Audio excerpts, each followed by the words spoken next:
اعوذ باللہ من الشیطان الرجیم بسم اللہ الرحمن الرحیم۔ شروع اللہ کے نام سے جو بڑا مہربان اور نہایت رحم والا ہے۔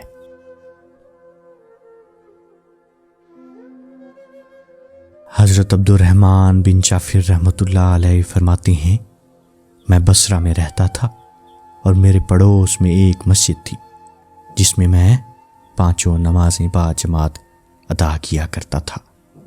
اس مسجد کے امام ایک خدا رسیدہ بزرگ تھے جو ابو سعد کے نام سے مشہور تھے۔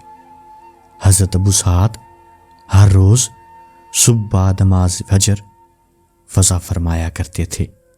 ایک سال حج کے لیے گھر سے نکلا۔ اس سال بڑی سخت گرمی پڑ رہی تھی، اس لیے میں جس قافلے کے ساتھ تھا رات کو ان سے جدا ہو کر ساری رات سفر کرتا، صبح ہوتی تو کسی منزل پر قیام کر لیتا اور دن بھر وہیں رہتا۔ شام تک میرا قافلہ بھی وہاں آ جاتا اور میں دوسری رات پھر آگے بڑھتا۔ ایک رات میں راستے سے بھٹک گیا اور اپنے قافلہ سے بالکل جدا ہو گیا اور ایک خطرناک وشت میں جا پہنچا۔ سورج چڑھا تو دل گھبرا اٹھا کہ اب کیا ہوگا۔ دوپہر کی گرمی، شدت اور ریت کا صحرا اور قافلے سے جدائی، ان باتوں نے موت کا یقین دلا دیا اور اس تصور سے ایک مقام پر لیٹ گیا اور موت کا انتظار کرنے لگا۔ اتنے میں مجھے کسی شخص کی آواز سنائی دی جو میرا نام لے کر مجھے پکار رہا تھا۔ میں حیران ہو کر اوپر جو دیکھتا ہوں تو وہی مسجد کے امام ابو سعد تھے۔ میں انہیں اس دشت میں دیکھ کر حیران رہ گیا اور اللہ کا شکر بھی ادا کیا۔ ابو سعد فرمانے لگے، تم بھوکے معلوم ہوتے ہو؟ میں نے کہا، ہاں جناب۔ فرمایا، یہ لو روٹی کھاؤ، اور پھر فرمایا، تم پیاسے بھی معلوم ہوتے ہو؟ میں نے کہا، جی ہاں جناب۔ انہوں نے فرمایا، لو پانی بھی موجود ہے۔ چنانچہ میں نے پیٹ بھر کر روٹی بھی کھائی اور پانی بھی پیا اور میری جان میں جان آ گئی۔ حضرت ابو سعد نے فرمایا، لو اب میرے پیچھے پیچھے چلے آؤ۔ میں ان کے پیچھے پیچھے چلنے لگا۔ تھوڑی ہی دیر چلنے کے بعد مکہ معظمہ کے شہر کی دیواریں نظر آنے لگیں اور ہم مکہ معظمہ پہنچ گئے۔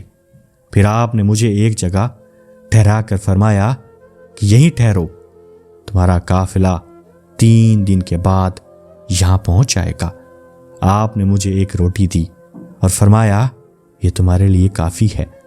چنانچہ میں 3 دن تک اسی ایک روٹی سے 2 لقمے کھاتا رہا اور خوب سیر شکم ہوتا رہا۔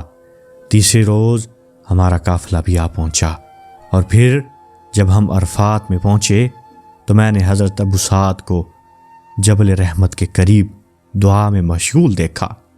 میں نے سلام عرض کیا تو فراغت کے بعد انہوں نے سلام کا جواب دے کر فرمایا کہ اب کچھ حاجت ہو تو کہو۔ میں نے کہا، میرے لیے دعا کیجیے۔ چنانچہ انہوں نے دعا کی۔ اس کے بعد پھر انہوں نے دیکھا، حتیٰ کہ جب ہم حج کے بعد بصرہ پہنچے اور رات گھر قیام کرنے کے بعد صبح اسی مسجد میں نماز پڑھنے گیا تو حضرت ابو سعد ہی جماعت کرا رہے تھے، اور بعد نماز آپ نے جب دستور وضو بھی فرمایا، وضو کے بعد میں نے ان سے مصافحہ کیا تو آپ نے میرا ہاتھ پکڑا، اس کو دبایا، گویا اشارہ فرمایا، راز ظاہر نہ کرنا۔ میں نے مسجد کے مؤذن سے پوچھا، حضرت ابو سعد ان دنوں کہاں گئے؟ تو انہوں نے کہا کہ آپ ایک روز بھی مسجد سے غیر حاضر نہیں رہے، باقاعدہ 5 نمازیں پڑھاتے رہے اور صبح تقریر بھی فرماتے رہے۔ یہ بات سن کر میں نے یقین کر لیا حضرت ابو سعد ابدال میں سے ہیں۔ اس ویڈیو سے ہمیں یہ معلوم ہوا کہ اللہ کے مقبولوں کو خدا تعالیٰ نے بڑی طاقتیں عطا کر رکھی ہیں۔ وہ دنوں اور مہینوں کا راستہ پل بھر میں طے کر لیتے ہیں۔ یہ بھی معلوم ہوا کہ وہ ایک وقت میں یہاں بھی اور وہاں بھی ہو سکتے ہیں، اور یہ بھی معلوم ہوا اللہ کے مقبول بندے مشکل اور مصیبت کے وقت مدد کے لیے پہنچ جاتے ہیں۔ پھر جو ان مقبولوں کے بھی سردار، رسولوں کے بھی رسول ساری کائنات کے بادشاہ یعنی محمد مصطفیٰ صلی اللہ علیہ وآلہ وسلم، ان کے اختیارات اور حامی ناصر ہونے میں اگر کوئی شخص کلام کرنے لگے تو وہ کس قدر جاہل اور بد نصیب ہے۔ آپ کو یہ ویڈیو کیسی لگی؟ کمنٹ باکس میں اپنی رائے کا اظہار ضرور کیجیے گا، اور اگر ابھی تک آپ نے ہمارے چینل کو سبسکرائب نہیں کیا، برائے مہربانی چینل کو سبسکرائب کیجیے، گھنٹی کے بٹن کو لازمی دبا دیجیے تاکہ اس طرح کی تمام ویڈیوز آپ تک بآسانی پہنچ سکیں، اور اس ویڈیو کو زیادہ سے زیادہ لوگوں تک شیئر کیجیے، کیونکہ یہ بھی ایک بہترین صدقہ جاریہ ہے۔ اس دینی کام اور دین کو پھیلانے میں ہماری مدد کیجیے۔ جزاک اللہ۔